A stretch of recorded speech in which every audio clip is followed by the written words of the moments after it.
සභාවෙන් අවසරයි. මා මෙතෙන්ට පැමිණියේ ගාථාවක් ඉදිරිපත් කිරීමටයි. මනෝ පුබ්බංග මාදම්මා මනෝ සෙත්තා මනෝමය මනසජේ පසන්නේන වාසති වාකරෝති වා තතෝනම් සුඛමන්වේති ඡායාව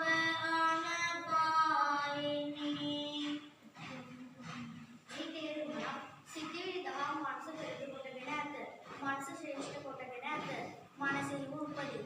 යමෙකු ප්‍රසන්න සිතින් කතා කළහොත් ක්‍රියා කළහොත් ඔහු පසුපස සැප ගෙන දෙන්නේ තමා අත්හැරගෙන සෙවණැල්ල මෙන්.